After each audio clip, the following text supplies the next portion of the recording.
ତୁ ଠିକ କହୁଛୁ। ହଁ ସାଇଲ ଠିକ କହୁଛି। ଆଜି ଗଣେଶ ପୂଜାରେ କଣ କରିବା?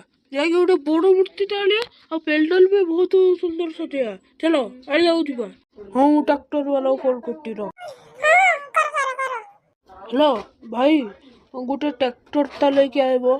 ହଁ ଆମର ଏଇଠି ଗଣେଶ ପୂଜା ହବ ତ, ଜଲ୍ଦି ଆସ। ହଉ ହଉ ଆସ, ଲଡ଼ିଆ ଛେଚିଆ, ଲଡ଼ିଆ କିଲୋ ନେଇକି ଆଇବ। ଠିକ ଅଛି, ମୁଁ କହିଦେଇଥିଲି ସେ ଆଇବ ଅଧଘଣ୍ଟା ପରେ। ହଉ ହଉ ଆମେ ଆଇଲା ପରେ ଟ୍ରାକ୍ଟରରେ ଯିବା। ଆରେ ଟ୍ରାକ୍ଟରରେ କଣ, ଏଇନା ତ ପଳେଇବା ଆଉ। ଚାଲ ଯାଉଛି, ତାକୁ ମନା କରିଦେ। ହଉ ହଉ କରୁଛି। ସେମିତି ପାଖରେ ଗଣେଶ ମଣ୍ଡପ ଅଛି, ସେଇଠି ଆମେ ସଜେଇଦବା। ପାଖରେ ଗୋଟେ ଖାଲି ଜାଗା ଅଛି, ସେଇଠି ଆମେ ମଣ୍ଡପ ବନେଇବା। ଆଉ ତାକୁ ପାଖରେ ବି ଗୋଟେ ଅଛି ଷ୍ଟଲ, ସେଇଠି ଯିବା। ହଁ ତାକୁ ମନା କଲୁ। ହ୍ୟାଲୋ ଭାଇ। ଆରେ ଭାଇ ଥାଉ ଥାଉ, ଟ୍ରାକ୍ଟରର ଜରୁରତ ନାହିଁ। ମୁଁ ଯାଉଛି, ଏଇ ପାଖରେ ଆମର ଗୋଟେ ଷ୍ଟଲଟା ଅଛି, ସେଇଠି ନେଇଯିବି। ଓ ଚାଲ ଯିବା, ଗଣେଶ ମୂର୍ତ୍ତି ଆଣିବାକୁ।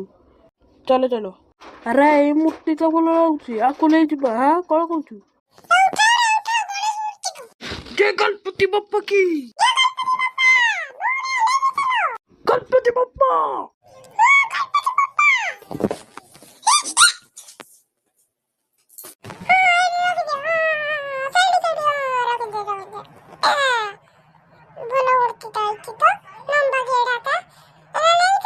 ହଁ ହଁ ଏଇଠି ରଖିଦେ।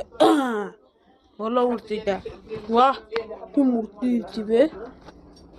ତ ପୂଜା କରିବା ପାର୍ଟ 2 ରେ। ତ ସାଙ୍ଗମାନେ ଗଣେଶ ପୂଜା ପାଇଁ ଲାଇକ୍ और सब्सक्राइब कर दे।